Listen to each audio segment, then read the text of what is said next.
There's nobody I respect more in football than Nick Saban, and I don't think there's anybody that's a better coach than Nick Saban. Because he does everything well. When we want to go fast, these guys ain't even getting lined up. Yeah. To be able to do it twice in terms of national championships, but he had great success at Michigan State as well, and would have had a lot of success in Miami had he stayed there. I have no doubt about that. When we talked to Saban, he said Bill did say, "I wish you weren't coming into the AFC East." Life gets tougher when he's there, that's for sure. Twice a year. It was interesting when Coach Saban came in because he kind of brought... That's what I'm talking about. Good job. A little bit of a college mentality, a little more rah-rah, a lot more yelling. We got Auburn, LSU, and Florida. Represent. Represent! Whoa, what's all this screaming? And coach is always frowning. So don't come out here with the poor me's. All right, poor me, my ass hurts. Poor me, my ham hurts. Poor me, this. When you hit the field and you walk across the line, that's all over. Nick Saban had a vision for what every player could be, no matter what or where the player had been before. I had been a 4-3 guy for, 7 years at that point when he came in. Had been to the Pro Bowl several times in a row, and I'm like, I don't want to change from a 4-3 DN to a stand-up 3-4 backer. No, I remember when you went there, and I talked to Jason. He's like, I don't know about this 34. I'm like, 34, this is the best defense for you. He's like, you can do so much more on the football field than what you do. Nick's a genius. Like, just trust him and go with it. And then I remember I was taking that trip to the Keys, and Coach Saban wanted to talk. We ended up getting on the phone. He was like, think some of the names, from the Kevin Greens to the Lawrence Taylors, Greg Lloyds. I mean, all the guys that have stood up in this 3-4 system. And an hour later, by the time we got done, I was ready to turn the boat around, come back, and start practicing. This is like in March or April. He sold me on it, and he expanded my horizons of learning the game of football. Jason Taylor. That is a Pro Bowl play right there. It was definitely life and career changing for me in a lot of ways. You have to get comfortable having uncomfortable conversations. That's another great thing I learned from Coach Saban. Perhaps the most challenging conversations of Nick Saban's time in Miami began in December 2006, when the University of Alabama fired its head football coach and began to pursue Saban. It's flattering that somebody would consider you for anything, but it's also disappointing that when you're trying your very best to do the best you can for your team, that it becomes a distraction or anybody would even ask about it. It's certainly not a distraction to me. There was a lot of pushback in the beginning. I don't think he wanted to go. I've stated what my intentions are, and they really haven't changed. So I don't know what the issue is, and I don't know why people keep asking about it. What they talk about over there is their business, but what's happening here is my business and our business, and that's what we're focused on, and that's what I'm committed to doing. I don't know how else I can say it, guys. I've said it 3 different occasions, and I don't know how else I can say it. And I don't know why you keep asking. The famous television mark of him is on TV saying, I'm not going to be the Alabama coach. What? I shouldn't even have to comment on this. I think I've said this over and over and over again. That's what he has to say. He's got 65 guys sitting in the meeting room. He's trying to lead for the next month. Why did you ultimately choose to leave Miami and come here? Well, I think we had a chance to fix the quarterback situation. The year before, Drew Brees was a free agent. We were in the mix to get him, and I think when that didn't work out, I was like, we've worked our tail off, and because of this one position that we have not been able to solve, I just felt like I couldn't control my own destiny. I was not particularly happy there. The head coach's wife and family in the NFL, your role is a lot different than it is in college. Helping with recruiting and alumni and helping with donors and raising money for this and that and community involvement, just a lot more involvement in college. Having the opportunity to come back to Alabama, which was someplace you could win in college football, which maybe that opportunity doesn't come. I just said, maybe it might be a better path, and it certainly has worked out well. Well, as you know, Nick Saban has decided not to return to the Dolphins. It is what it is. I met with Nick at his home this morning with his wife Terry and Nick. You know, there's a lot of reasons why decisions get made in life, but the net is that he's not coming back. He'll be leaving this afternoon going to Alabama. We loved Wayne, and he was in our living room when we made the decision. We were all crying. We were all crying when the decision was made. Are you upset about the way Nick Saban handled this over the last couple of weeks with you? Well, the answer is no, I'm not upset. Because it's more involved than what you think, Joe. And I've been through this with Nick for quite some time now. And I feel the pain and so forth and so on of Nick and Terry. And it's not a very simple thing. And before I introduce the coach, I would like to take just a moment and introduce his family, and certainly in introducing Terry, to say to you how important she was in the decision that was made by the coach. She loves college football and longed to be back in it. So does Coach Saban. But Terry Saban was the one that made me feel good when I called her. Terry, would you please stand?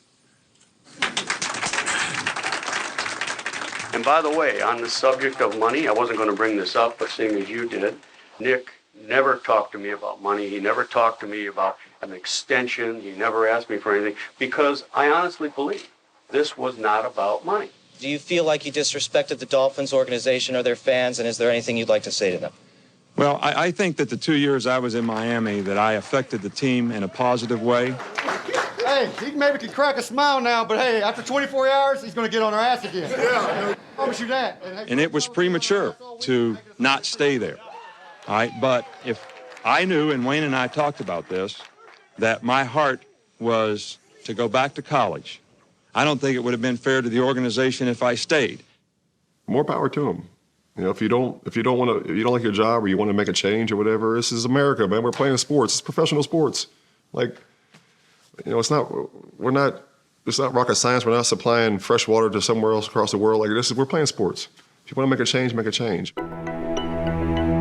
I'll forever love Nick Saban for what he did for me and really for the team as a whole in Miami. I know people give him a hard time about it, but he didn't do anything but make a decision that was best for he and his family, and go to Alabama and change a bunch of kids' lives and the program's life. And he changed a lot of lives down here. Some will say for the worse, and others that can step back a little bit and be truthful can say for the better. To me, he's one of God's gifts to football. Well, certainly one of the best days of my coaching career was the day you took the Alabama job. Got out of Miami. I don't believe that. I do. Making the players feel comfortable, getting them to focus on the things that are process-oriented rather than the results. You know, we're going to play him a little bit. It's really another step in his process of getting... You've heard me say this 100 times before. Outcomes are a distraction. Focusing on the process of what you have to do to get the outcome is the most important thing you need to do. Nick Saban says it a lot because he lived it a lot. It's all part of the process. One of Nick Saban's favorite phrases. It's less about the victory lap than the extra laps that produce the victory. We were dating in high school, and when he was quarterback, the whole county thought they were wonderful and they were winning all their games, and I might come to the house afterwards and actually sit down at the table. When his father would start evaluating, I might slither out of the room because it did come across as we could be better. You could have been better. You know, I think that was the beginning, though, of learning that it wasn't just about winning or losing the game, that there was a process. There was a value placed on how you played the game. And the most difficult thing that I have to deal with is to get people after we win to have the same kind of commitment to improving and changing. Look, guys, a win is a win. Made good plays in the game, but we made a lot of bad plays. I hate to be negative, guys, but that's as bad as we've ever played on special teams. This field goal. Everybody remembers the Bluegrass Miracle, 75-yard tipped Hail Mary pass that we win the game. I don't even remember the score. Oh my goodness! Touchdown LSU! But they don't remember that the next week was the worst beating we ever had in all the time that I was at LSU. And I contribute the fact that we played poorly against Kentucky. We won the game on a lucky play. And no one was really ready to acknowledge the fact that we didn't really play that well. Ready, coaches and players alike. They were all relieved. We won the game. Why are you getting on us, Coach? Why do we need to work hard? Why do we need to practice more? Well, because we're not really heading in the right direction and we need to change. Nobody was willing to change. 4 out of 74 should have lost. All of Saban's players have heard about the process. But as much as anyone, quarterback Tua Tagovailoa lived it during his freshman season, when he was the backup to Jalen Hurts. You know, all season long, we wanted to get Tua as much experience as he could. Not because we wanted him to beat out Jalen, but we really wanted him to be in a position to be able to go win a game if Jalen never got injured or even wasn't playing well. I mean, we were ahead of Tennessee, and we put him in the game. In the first series he was in there, he threw a pick six. The linebacker going the other way. He's going to score. We left him in the game. You know, you got to learn how to play. You know, go play. So I knew going into the game against Georgia, this was one of the best front sevens we played against. It's going to be really hard to run the ball against these guys. We're going to have to make plays in the passing game. And if we struggle throwing the ball, Downfield, hit and sack from the blind side. we may have to make this change. Well, we're behind 13-0 at halftime. And I just said, we've got great skill guys on offense, and we're not utilizing them at all. If we're going to have a chance to win this game, we need to give this guy a chance. Throwing again. End zone. Touchdown! Where does that come from? You're in high school a year ago. You haven't played a meaningful snap all year. You're mopping up all year.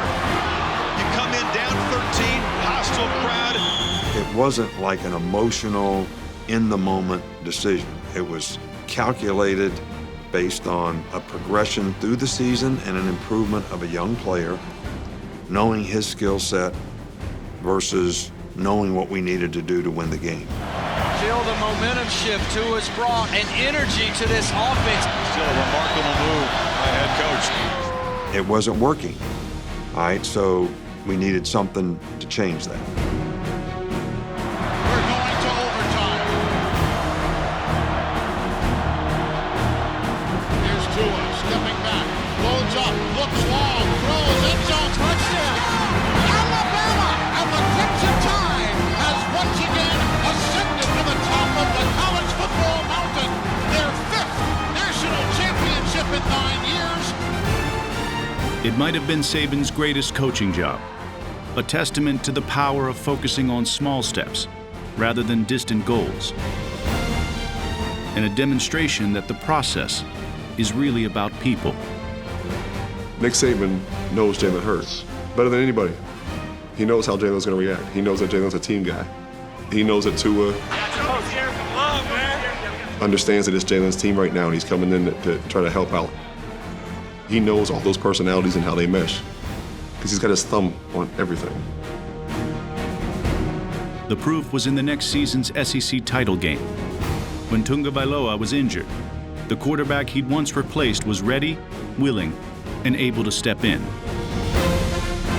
Quarterback draw, Jalen Hurts. Touchdown. Are you kidding me? Last year it was Jalen hugging Tua. This year it's Tua hugging Jalen. Well, we've always had a lot of faith in Jalen, and I told him when we put him in, when Tua got hurt, it's your time, and he certainly took advantage of it and did a fantastic job. I'm so proud of this guy for what he's done this year. I can't even tell you.